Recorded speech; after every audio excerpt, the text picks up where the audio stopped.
Social media पे आपने एक पोस्ट डाला था कि अगर स्वास्थ्य मंत्री मंगल पांडे जी सिवान सदर विधानसभा से लड़ेंगे तो मैं उनके लिए ये सीट छोड़ने को तैयार हूँ। काफी कमेंट आए थे, चर्चा में बना हुआ था कि आखिर रूपल आनंद को ये सीट मिली कब, क्या यहाँ से वो विधायक थी, चुनाव लड़ी हैं, क्या उनको भाजपा ने कहा है कि मंगल पांडे जी आ रहे हैं, आखिर रूपल आनंद को ये सीट मिली। सिवान में नेता आते हैं, चाहे जदयू से हो चाहे कोई भी बड़ा नेता आता है तो आप पहुंच जाती है तस्वीर खिंचवाने। ब्लड डोनेशन सिवान में 50 से ज्यादा लोग हैं और एक्टिव हैं जो ब्लड डोनेशन का काम करते हैं और आपसे बड़े बड़े स्तर पे करवाते हैं। तो क्या सबको टिकट मिल जाए? सिवान में कई सारे दिग्गज नेता हैं जो विधानसभा के प्रत्याशी, जैसे ओम प्रकाश यादव पूर्व सांसद हैं और विधानसभा से चुनाव भी लड़ चुके हैं।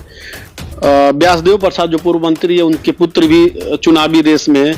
कई सारे नेता हैं, उन लोगों को छोड़ के टिकट पार्टी आपको दे देगी, आपको लगता है? बहुत से हैं महिलाएं, अगर कोई भूल बहुत से तो बताइए, वही चीज मैं पूछ रहा हूँ। गरीबों की भी सेवा करना। और क्या सेवा करती है गरीबों? जो उनकी हेल्प रहती है छोटी मोटी। अब मैंने कहा तो मैं जिस पोस्ट छोटी पोस्ट से जैसे भी हूँ, जब किसी की हेल्प करी किसी बहाने से। कैसी सेवा की है गरीबों की, क्या सेवा की है? मिला जुला के 2 4 10 काम जो जरूरी है, जैसे जली हुई औरत लड़की के लिए क्राउड फंडिंग कराया आपने, कुछ गरीबों को मदद किया, तो इस आधार पे आपको भाजपा टिकट दे, यही कहना चाहते हैं? बोला कि महिला प्रताड़ना के खिलाफ अपने आवाज उठाई। सिवान की एक लड़की है दीपशिखा, वो आरोप लगाया कि आप पति पत्नी पैसा, इधर एक सेकेंड समाज प्रयोजन, पैसा लेकर उसके जो पति थे जिसपे वो आरोप लगा रहे थे, जिसके लिए आप लोगों के पास न्याय के लिए आई थी, आपने उन्हें न्याय नहीं दिलाया और उसके पति से पैसा वसूल।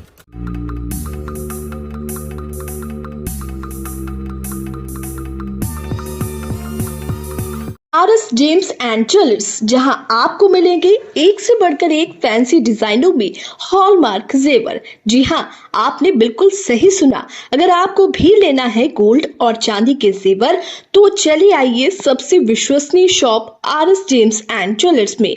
हमारा पता है लाल पैलेस स्टेशन रोड, सिवान। हमारा संपर्क नंबर है 9572658649 79798694।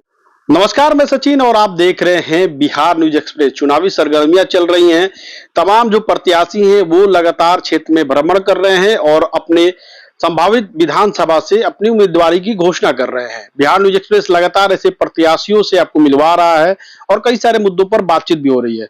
इस वक्त हमारे साथ सिवान की एक ऐसी महिला नेत्री है जो काफी चर्चित है।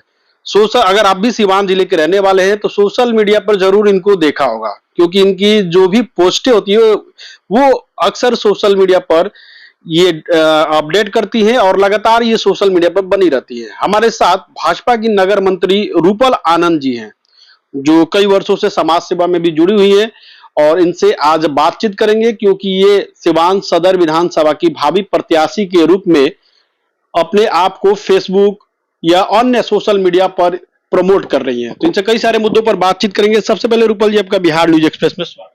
जी, आपका भी स्वागत, अभिनंदन है। और आपके चैनल से जितने दर्शक देख रहे हैं उन सभी को नमस्कार, प्रणाम। रूपल जी सोशल मीडिया पर काफी एक्टिव रहती हैं और सोशल मीडिया पे कई पोस्ट आपके आते हैं। सोशल मीडिया के ही माध्यम से ये पता चला कि आप सिवान सदर विधानसभा की भावी प्रत्याशी हैं। क्या पार्टी ने आपको बोला है क्या कि आप सिवान सदर विधानसभा की भावी प्रत्याशी हैं, इसलिए आपने ये पोस्ट किया? जी, उन्होंने कहा भी और लोगों की भी मांग थी कि आप विधानसभा के लिए आइए। हम लोग चाहते हैं कि आप आइए और आप सिवान के लिए बहुत बेहतर करिएगा, क्योंकि मैं जमीनी स्तर से बहुत जब बेहतर छोटे से पोस्ट पे रह के जब बेहतर कर सकती हूँ, जिसकी भी मदद हो हेल्प कर सकती हूँ, तो लोगों ने कहा क्यों नहीं आप राजनीतिक पे आइए और आएंगी तो आप सिवान का बहुत ही अच्छा करेंगी। हम लोग को उम्मीद है आपसे बहुत। आपने बोला कि उन्होंने कहा, भाजपा के किस नेता ने कहा कि आप सदर विधानसभा से भावी प्रत्याशी होने जा रहे हैं? जी, इसका खुलासा मैं बाद में करूंगी। क्या आपको लगता है कि सिवान में कई सारे दिग्गज नेता हैं जो विधानसभा के प्रत्याशी, जैसे ओम प्रकाश यादव पूर्व सांसद हैं और विधानसभा से चुनाव भी लड़ चुके हैं, व्यासदेव प्रसाद जो पूर्व मंत्री है, उनके पुत्र भी चुनावी रेस में, कई सारे नेता हैं, उन लोगों को छोड़ के टिकट पार्टी आपको दे देगी, आपको लगता है? जी, मुझे पूरा विश्वास है मिलेगा। और सभी ने तो अपना भागीरथ दिखा ही दिया, जितने लोग भी यहाँ आए हैं सबने अपना वर्क करके दिखाया ही है। अब एक और मौका मुझे भी मिलना चाहिए। ये लोगों की मांग है तो लोगों की मांग पे मैं उतरूंगी भी, जो उनके डिमांड रहेंगे पूरे होंगे, सबको भरोसा है और मैं करके दिखाऊंगी। रूपल आनंद जी इतना कॉन्फिडेंस कहाँ से लाती है कि एकदम मिलेगा ही? देखिए, कहते भी किसी भी कार्य करने के लिए कॉन्फिडेंस होना बहुत जरूरी है। जब आप कॉन्फिडेंस पॉजिटिव सोचेंगे तो वो काम होने में कोई भी बाधा नहीं आ सकती, इसलिए हमेशा ऑलवेज पॉजिटिव सोचना चाहिए, नेगेटिव कभी भी नहीं सोचना चाहिए। सोशल मीडिया पे आपने एक पोस्ट डाला था कि अगर स्वास्थ्य मंत्री मंगल पांडे जी सिवान सदर विधानसभा से लड़ेंगे तो मैं उनके लिए ये सीट छोड़ने को तैयार हूँ। काफी कमेंट आए थे, चर्चा में बना हुआ था कि आखिर रूपल आनंद को ये सीट मिली कब? क्या यहाँ से वो विधायक थी, चुनाव लड़ी हैं? क्या उनको भाजपा ने कहा है कि मंगल पांडे जी आ रहे हैं? आखिर रूपल आनंद को ये सीट मिली कब? अभी अभी आपने सोशल मीडिया पे डाल दिया कि दावेदार हैं और ये भी बोल रही है कि मंगल पांडे जी आएंगे तो सीट छोड़ने के लिए तैयार हैं। देखिए, वो बड़े नेता हैं, उन्होंने बहुत पहले से किया और बहुत अच्छे काम भी उन्होंने किए हैं, इसलिए मैंने ये वर्ड बोला था कि अगर वो आते हैं तो मैं इस पोस्ट से हट जाऊंगी। और जैसे कि आपने कहा कि आप क्यों इतनी कॉन्फिडेंट, तो मैं इसलिए कॉन्फिडेंस हूँ, किसी ने मुझे सपोर्ट कोई कर रहा है तभी, और इसका खुलासा मैंने साफ कहा है कि मैं बाद में करूंगी इसका खुलासा। नहीं, मैंने ये कहा कि आपने लिखा था कि मैं ये सीट छोड़ दूंगी, तो ये सीट आपको कब मिली? कब भाजपा ने आपको प्रत्याशी बनाया? अभी तो चुनाव की कुछ आचार संहिता भी नहीं लागू है, तो भाजपा ने आपको प्रत्याशी थोड़ी बनाया कि आपने कहा कि सीट छोड़ दूंगी। ये मैं पूछ रहा हूँ। देखिए, यहाँ पे तो सभी कोई अपने आप को प्रत्याशी बता रहे हैं, कौन नहीं बता रहा है। किसी ने ये नहीं कहा कि स्वास्थ्य मंत्री आएंगे तो हम सीट छोड़ देंगे, आपने लिखा ये बात? जी, मैंने लिखा है क्योंकि वो मेरे बड़े हैं, उन्होंने काम किया है, उनके काम को देखते हुए मैंने कहा है कि अगर वो आते तो मैं सीट को छोड़ दूंगी। सोशल मीडिया पे लगातार एक्टिव रहती है और आपको सिवान के कुछ सोशल मीडिया को भी हमने खंगाला, उस पे ये कहा था कि आप सोशल मीडिया की ही राजनीति करती है और सोशल मीडिया पर ही लगातार आप एक्टिव होती है। जमीनी स्तर पे आप राजनीति काम नहीं करती है और न ही राजनीति से ज्यादा जुड़ी हुई है, सोशल मीडिया की ही आप नेत्री हैं। इस पे क्या? देखिए, सोशल मीडिया, अगर लोग की मेंटलिटी है कि मैं सोशल मीडिया से कर रही हूँ, अगर मेरे को देख के आप लोग भी जागरूक हो रहे हैं तो उसमें कोई गलत क्या है? और आपने कहा कि जैसे कि आप केवल सोशल मीडिया पे, जब मैं जमीनी स्तर से 15 साल से काम कर रही हूँ और मेरे पिताजी जो हैं, ससुर जी जो हैं, वो 47 सालों से हैं, उन्होंने तो कोई पोस्ट नहीं मांगा कभी आज तक। मैं जब से शादी करके आई हूँ उनको हमेशा देखती रही हूँ कि वो हमेशा पीछे पीछे रहते थे, जो जैसा कहता था वहां बैठ जाते थे, वो अपनी कभी मांगों को मांगे ही नहीं पूरा तो आज मैं मांग रही तो लोगों को बुरा क्यों लग रहा है? और जब 47 साल से, और मैंने शादी के बाद ये भी देखा था कि सब भी, कोई भी फंक्शन हो, कुछ भी कोई आता है तो हमारे घर में भी लोग आते थे, और जितना भी वर्क है इनके बच्चों ने भी वर्क किया है, मैंने देखा है कैसे लोग कह रहे कि कुछ भी नहीं किया है। 47 साल से मैंने तो बाद में देखा शादी के बाद, लेकिन 47 सालों से मेरे फादर इन लोग करते हैं, उनके बच्चे करते आए हैं, सभी तो करते आए हैं। और मैंने भी, हम लोग बचपन से ही भाजपा ही हैं, चाहे वो मेरा मायके साइड हो चाहे ससुराल साइड हो, दोनों ही भाजपा ही हैं। हम लोग बचपन से भाजपा ही है। लेकिन कभी जीवन यादव के साथ आपका फोटो आता है, कई कार्यक्रम जब जीवन यादव की संभावित प्रत्याशी थी जो ये सिम्पी गुप्ता, तो जीवन यादव की आप लगातार हमने आपको देखा है, कई न्यूज में आपका जीवन यादव के प्रति बाइट चला हुआ है। जो भी सिवान में नेता आते हैं, चाहे जदयू से हो चाहे कोई भी बड़ा नेता आता है, तो आप पहुंच जाती है तस्वीर खिंचवाने। देखिए, अगर कोई आपको इनविटेशन देता तो वहां जाना क्या गलत है क्या? आपको भी कहीं कहीं से इनविटेशन आते होंगे, आप जाएंगी, कहीं आपको मान सम्मान मिलेगा तो आप क्यों नहीं जाएंगे? इसमें ये पॉलिटिक्स, ये जो राजनीतिक आप देख रहे हैं ये दूसरी चीज है, और कोई आपको इनविटेशन दे रहा है तो वो दूसरी चीज है।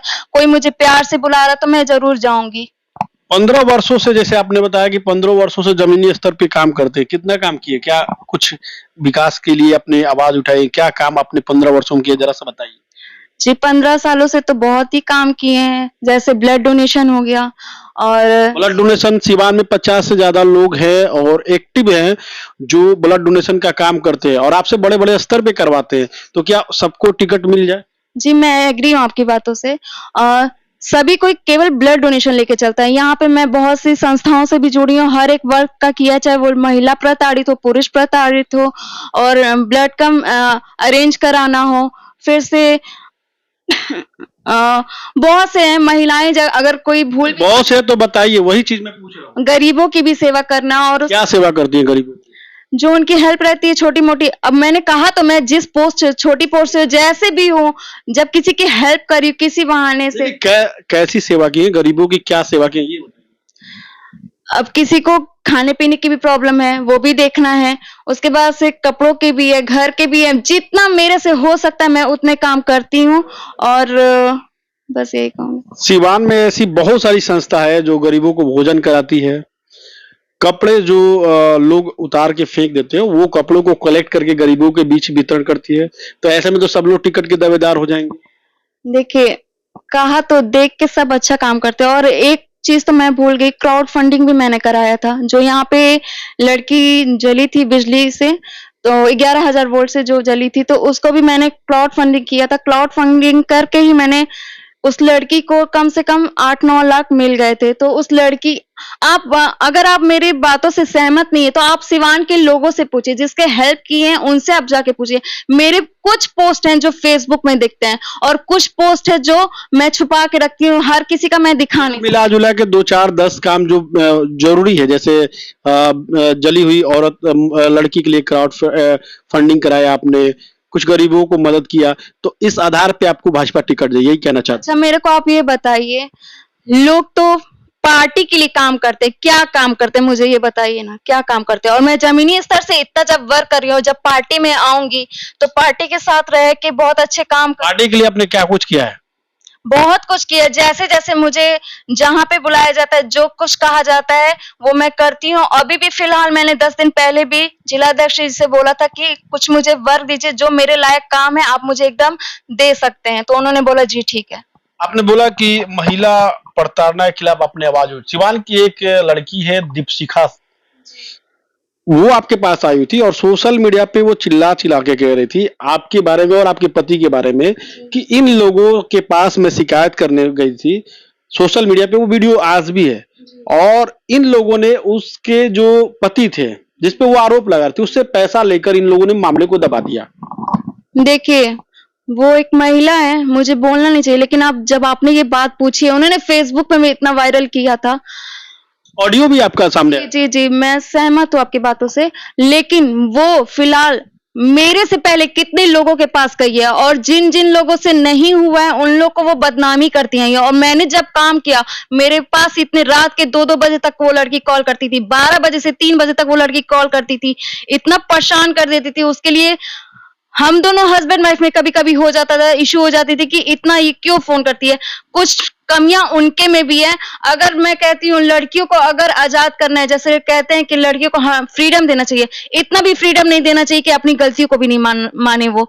सवाल है कि उसने आरोप लगाया कि आप पति पत्नी पैसा, इधर एक सेकेंड सवाल पूरा हो जाने, पैसा लेकर उसके जो पति थे जिसपे वो आरोप लगा रहे थे, जिसके लिए आप लोगों के पास न्याय के लिए आई थी, आपने उन्हें न्याय नहीं दिलाया और उसके पति से पैसा वसूला, ये आरोप था। जी जी, आरोप तो कोई भी किसी पे भी कुछ भी लगा सकता है। मैंने मेहनत की है, मैं जानती हूँ, मेरे ईश्वर जानते हैं, मेरे हस्बैंड जानते हैं कि हमने उनके लिए बहुत कुछ किया है। और बातें तो किसी के लिए भी कुछ भी उठ सकती हैं।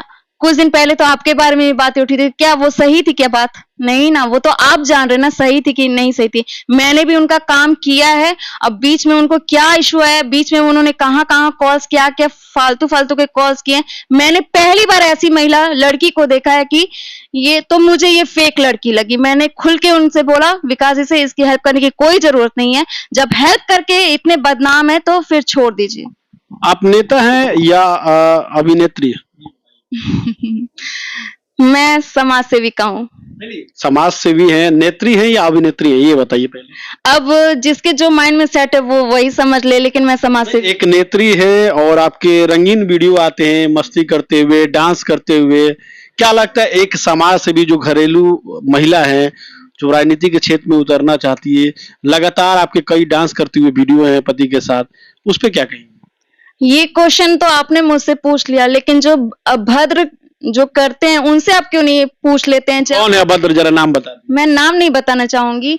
और ये कोई बेकार, ये सब बेकार की बातें। अपनी लाइफ में भी एंजॉय हर कोई करता है, वो चाहे भारतीय जनता पार्टी से हो चाहे जेडीयू से हो, कोई भी हो, सब कोई अपनी लाइफ में एंजॉय करता है। एक एंजॉय ही ऐसी चीज अगर इंसान ना करे तो डिप्रेशन आ जाए। क्यों आज इतनी पार्टी फंक्शन हो रही है, पहले तो इतनी पार्टी फंक्शन नहीं होती थी, इतनी सुविधाएं बढ़ती जा रही है, लेकिन प्रॉब्लम बहुत ज्यादा है लोगों के दिमाग में। तो उसको भुलाने के लिए ये सब एंजॉय करना चाहिए, ये कोई गलत बात नहीं है। और मैं तो अपने हस्बैंड के साथ कर रही थी ना।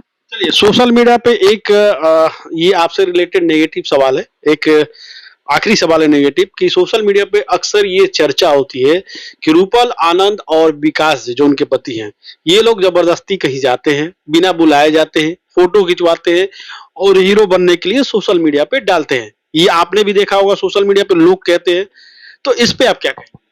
देखिए, इस बात से मैं सहमत नहीं हूँ। शायद लोगों को प्रॉब्लम होगी कि मैं हर जगह दिख रही हूँ, तो उनको शायद प्रॉब्लम होगी, तो ये सब बातें बोल रहे हैं। तो लोगों की बातों को अवॉइड करना है। शायद मेरे जैसे तो कोई, मैंने अभी तक जितने लोगों को देखा है, हम लोग जैसे कोई अभी तक नहीं मिला है।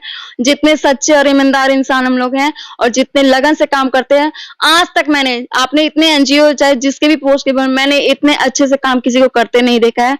और रही बात पैसे की, हम लोग बिना निस्वार्थ सेवा करते हैं और सब में तो स्वार्थ भरा हुआ है। आप चलिए, अब कुछ विधानसभा से रिलेटेड हम लोग बात किया जाए।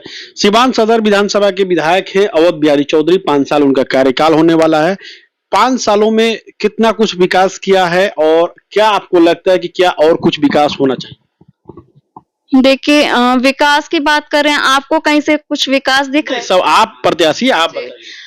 विकास मेरे ख्याल से तो नहीं हुआ। अगर विकास हुआ तो लोग, जनता क्यों आज बोल रही होती कि कोई भी काम नहीं हो रहा है, चाहे वो बिजली से हो, गंदगी से हो, मतलब हर एक क्षेत्र में, चाहे शिक्षिका से हो, चाहे खेल से हो, और कोई भी तो कार्य हमें सक्सेस नहीं दिख रहा है। और लोग जब सबकी कहने की बात है कि मतलब जब आते हैं पॉलिटिक्स, मतलब जब भी चुनाव आते हैं, तो ये सब मुद्दे तो सभी कोई जानता है और सब किसी ने देख लिया उनको। लेकिन अब अगर मैं कहना चाहूंगी, अगर मुझे आप देखना चाहते तो एकदम देखिए, और मैं एक ही राउंड में करके दिखाऊंगी। अच्छा, अगर अवध बिहारी चौधरी जी को विकास के नाम पे 10 नंबर में से देने हो तो आप कितने नंबर देंगे? 10 नंबर से 4 नंबर। 4 नंबर। चलिए, अगर रूपल आनंद जी चुनाव जीतती है तो उनका क्या आइडिया है, क्या कुछ सिवान के लिए करेंगी, क्या कुछ योजनाएं हैं? देखिए, सिवान को तो बेहतर बनाना ही है और सिवान के लिए मैं बहुत कुछ करूंगी। और सबसे पहले बिजली विभाग से लेके कनेक्टेड करूंगी, जो कि अंडरग्राउंड कराना है। और जो हम लोग सड़कों पे पानी देखते हैं, उसकी प्रॉब्लम को दूर करना है। शिक्षक पे काम करना है। उसके बाद खेल के स्टेडियम वगैरह पे काम करना है, जो पहले से बन के अधूरा है, उन सब चीजों पे हम लोग ध्यान देंगे, बहुत से काम करेंगे। अगर भाजपा टिकट नहीं देती है तो रूपल आनंद निर्दलीय चुनावी मैदान में उतरेंगी? नहीं, अभी तो कोई डिसीजन नहीं लिया है, सोचेंगे। लेकिन नहीं उतर सकती हैं? मैं भी अब कॉन्फिडेंट के साथ नहीं कह सकती अभी। चलिए, जनता से क्या अपील करेंगे? बस जनता से यही कहना चाहूंगी, जैसे अपना प्यार और आशीर्वाद दिया है अभी तक, वैसे ही आगे भी देते रहिए। और अगर मैं जीतती हूँ तो आपकी उम्मीदों पे खड़ी उतरूंगी। चलिए, तो ये रूपल आनंद जी थी, भाजपा की नगर मंत्री थी। इनकी बातों को आपने सुना। इस खबर पे आपकी क्या कुछ राय है, कमेंट बॉक्स में जरूर बताएं।